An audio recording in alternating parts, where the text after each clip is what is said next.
Okay, now we're going to move on to the digestive and excretory system, and we're going to look at how they work together. So the digestive system functions. This major function of the digestive system is to break down food into smaller molecules so that they can be absorbed and moved into the blood.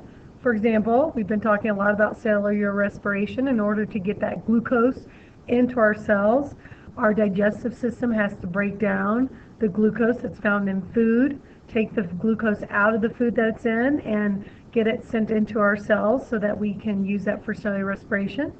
Okay, they also send other nutrients to other parts of into our cells besides glucose. So that's where we get our proteins and our carbohydrates, those chemicals that I was talking to you guys about that cells need or that cells are made up of. So water, carbohydrates, proteins, lipids, those are all important nutrients that need to get into our cells. So the digestive system does that. Okay, so in order to digest our food, the digestive system goes through two different types, mechanical or chemical digestion. In mechanical digestion, food is chewed, mixed, churned, and it's not chemically changed, physically changed. So it's a physical change to the food. Remember, that does not create a new substance. It just changes its size, shape, state. So the food could be turned in from a solid to a liquid.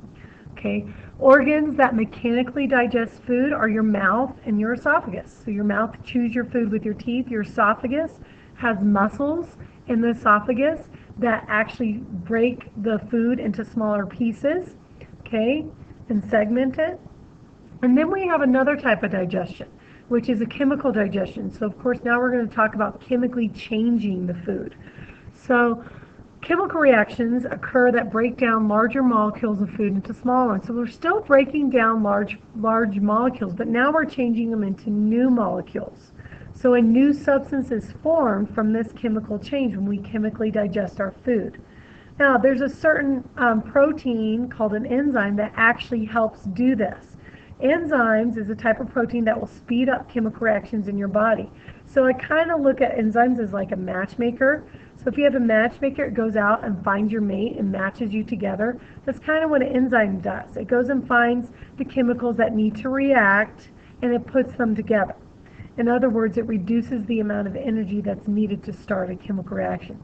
So we have enzymes in our saliva, and so when we chew our food with our mouth, that saliva also chemically digests food, and there's enzymes in the saliva that help take your food and match chemicals up and break them down. We also have enzymes in other areas, and I'll talk about that a little bit later. Okay, to give you an idea what an enzyme looks like, this is just a visual picture. The red would be the two chemicals that need to react, so the enzyme will go out and find those two chemicals and make them react chemically and create that new substance. Okay, the organs of your digestive system. So the digestive tract is made up of the organs, the mouth, the esophagus, the stomach, the small and large intestine, the rectum, and the anus. This is where your food will pass through. So these are all the organisms that the food will pass through. And then we've also got a diagram. So here is our esophagus, okay, here's our stomach, our large intestine, small intestine, okay, and below, out through the rectum and then the anus.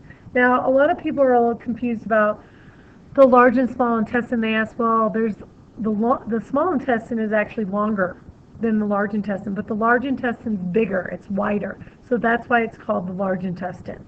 Okay, so that's one of the big differences between two.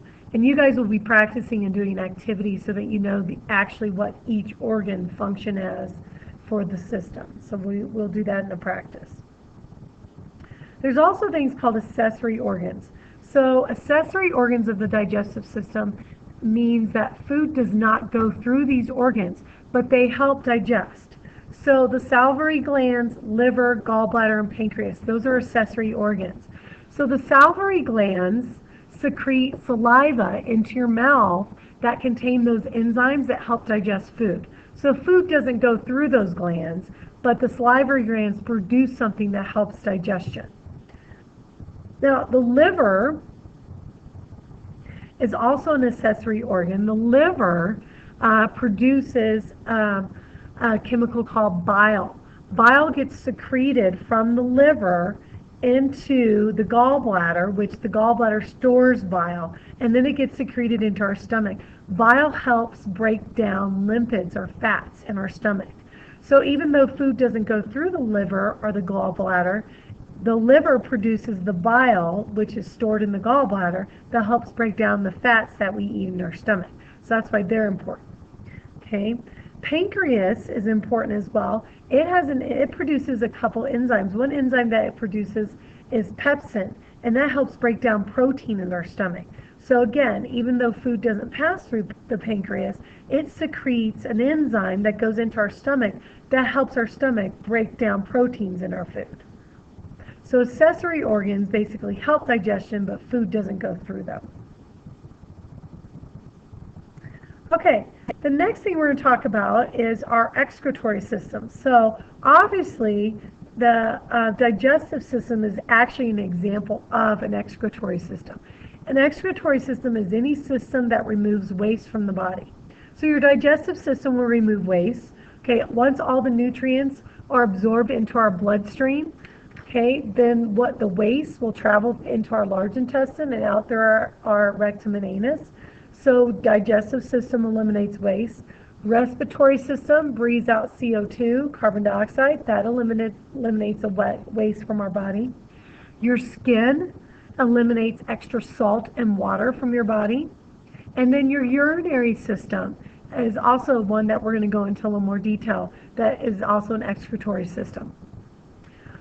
So the urinary system is going to basically eliminate any waste from your blood or your circulatory system. So the organs of the urinary system are the kidneys, ureters, bladder, and urethra. Okay, and I'm going to show you a picture right here. So pretty much what happens with the excretory system is all your blood goes through your kidneys, and your kidneys act as a filtering unit. The kidneys will basically take anything out of your blood that your body isn't going to need. So extra salt, extra minerals that haven't been absorbed by our cells. Your kidneys are going to filter those out, and then they're going to go whatever it filters out is going to travel through the ureters into your bladder, will produce urine, and they'll come out through the urethra. So your urine is basically all the waste product that comes out of our blood that our body doesn't need. Okay. Now you've heard of things called kidney stones. If you drink a lot of liquids that have a lot of salt or a lot of sugar, it can create deposits of those salt and sugar molecules in your kidneys, and those can create those kidney stones, which are not pleasant. I've never had one, but I've heard that they're extremely painful because the kidney stones have to get passed through this little tiny tube called the ureter, and that's pretty painful. So that's why it's always important to drink lots of water. That helps your kidneys filter your blood. And plus, it dilutes some of the salt and sugar that you take in. So that's how the urinary system works. So the digestive system is basically going to take nutrients from our food. Okay, it's going to go through the mouth, esophagus, and stomach, get broken down.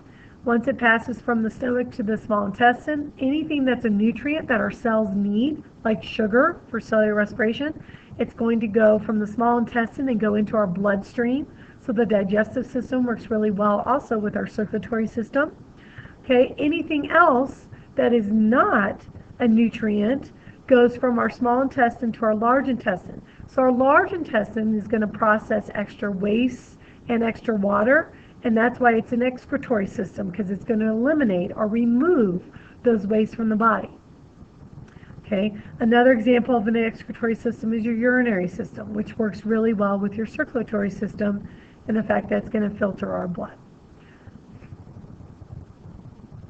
Okay, so that's how the digestive system and excretory systems work together, because the digestive system is an excretory system.